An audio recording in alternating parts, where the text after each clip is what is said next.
Make, Thrift, Buy. This is the show where you send in suggestions of strange, expensive, mass-produced clothing from the internet, and then I try my best to recreate them. Today's suggestion comes from Hi Zaria and Trash Queen, who wanted to see me recreate these. Yeah, I'm just as confused as you are. They sell anywhere from $145 to $187, so they're not cheap. In trying to figure these out, I drew a helpful diagram to show you the anatomy of the being who would wear these. I don't know either. But I honestly wanted to make these because I thought if I had the pants here with me in the flesh, maybe I could figure out their utility or how you're supposed to wear them or who they're made for. So let's get started. Honestly, adding an extra cuff to some pants is quick and easy. I started out with a pair of sweatpants that I got for $7 from the thrift store. I wanted to get a pair that were long enough that they'd brush the ground just like the original pair does. I needed some material to make the second cuff, so I went to this bag of stretchy scraps and ribbing material. I thrifted this whole bag for $1. It was such a good find because ribbing is really useful in sewing. Anyway, I pulled out a piece that matched the color of the pants, this nice grey color, and I'm setting that to the side for later. First, I made sure that the pants were laid flat and front side up on my sewing table, and then I drew a mark 5 inches up from the bottom of the pants, right in the middle of the pant leg.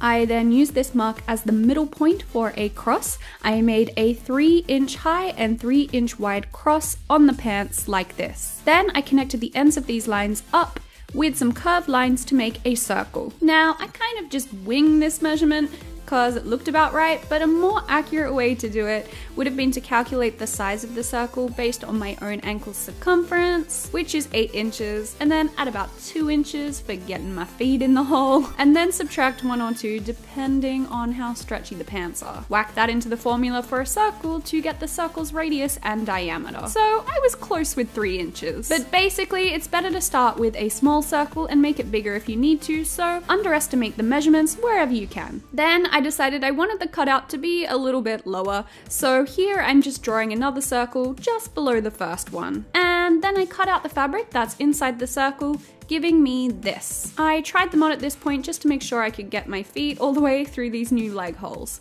All good. To measure out the ribbing for the new cuff, I wrapped the ribbing fabric around my ankle to get the right size, and I drew on chalk marks where the pieces met up. Make sure that the stretch of the fabric is going in this direction when you do this. And then I cut this piece out, adding a 1/2 inch seam allowance at the side here. And then I used the first piece to cut out an identical sized piece of ribbing because I needed 2. I cut it out while it was folded in half, but this is what it actually looks like unfolded. So each piece is about 5 inches tall and my ankle measurement plus 1/2 inch wide. For both of these pieces, I did the exact same thing. I folded it in half like this so that the stretch is going in this direction. Then I folded it in half the other way like this. Next, I'm going to sew a zigzag stitch down this edge.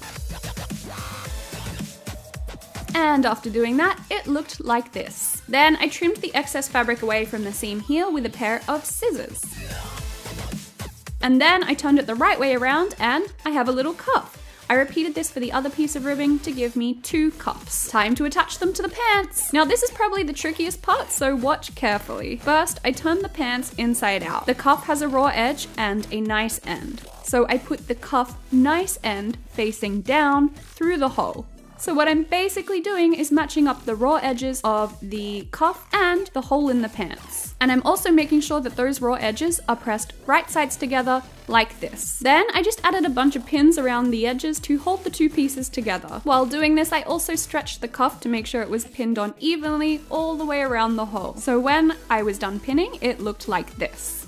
And basically what I'm going to do next is to sew them together like this using a zigzag stitch, but all the way around the hole. This is a little bit tricky just because you have to make sure that you're not getting the other parts of the pants leg caught underneath your sewing foot, and you'll probably also have to stretch the cuff a little bit more than the pants to make sure that you're sewing it without any gaps or bunching. But once you get the hang of it, it's pretty easy to do. So using a zigzag stitch, I went all the way around the opening of the hole to sew the cuff on entirely.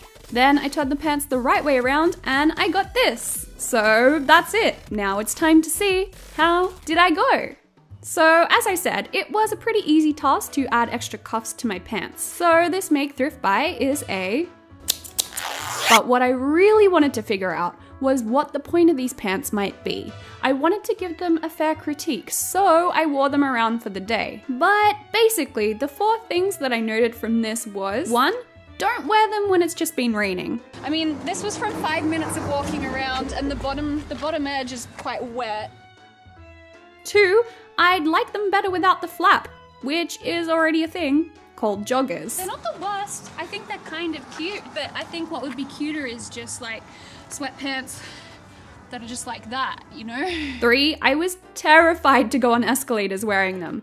That flappy bit was scary. All I could imagine was the back of the pants being sucked down into the escalator. It was some scary stuff, guys. And 4, I don't really enjoy wearing sweatpants out in public. I felt like I was just wearing my pajamas. Okay, so maybe you're able to wear them 2 ways instead of 1, and maybe that's where the added functionality of this double cuff comes into play. I mean, the product description of the pants on this Union store seems to think that that's the case as well, but that's clearly not it. So after wearing them around all day, I was thinking, these are just expensive sweatpants that aren't as comfortable as regular sweatpants, that get really dirty if you wear them outside because of the flap that drags on the ground, and if and when they end up in a secondhand clothing store, people are just gonna look at them and go, what the heck are these? This is aliens clothing. But you know what? I've made some pretty impractical stuff on here before, like my pom-pom bra. Fashion sure as heck doesn't have to be practical to have a purpose. So I asked my supporters on Patreon what they thought the point of these pants were, and they came up with some pretty good explanations. Pi thinks that maybe it's a little space for your little pet mouse to crawl up into your pants, which is adorable, but also a little bit creepy. Even though I quite like mice, I don't really want one crawling up into my pants and having free reign up in there. Signe suggested adding pillow stuffing to the flap at the back to keep your heels comfy when you put your feet up on things. I thought that was a pretty good one. Nikki, and I thought this was a very plausible idea, said that they were cup holders, so I tried that out too.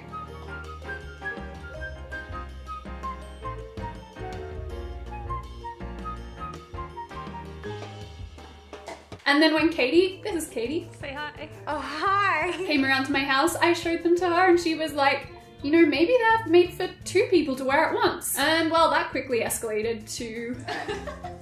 I'm just gonna use all my core strength. It's not fair. I'm stuck! Katie, I'm stuck.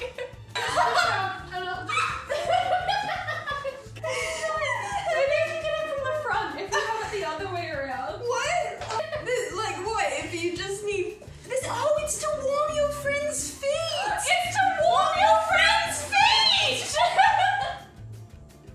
What do you guys think they're for? Leave your ideas below and I'll pin my favorite comment. And I just want to end by saying I don't hate them. Not at all. I actually think they're pretty cute. And I'm gonna keep wearing them just around the house though, because I don't want to have to wash them every single time I go out. I still wish they were actual sweatpants, but they're not the worst. Mediocre fashion review! Da-da-da! I don't know. Anyway, thanks for watching and I'll see you all next time. Bye! Guys, there's a sweatshirt too, because of course there is. Thank you to all of my supporters on Patreon for making these videos possible. To become my Patreon supporter, go to patreon.com/Annika Victoria.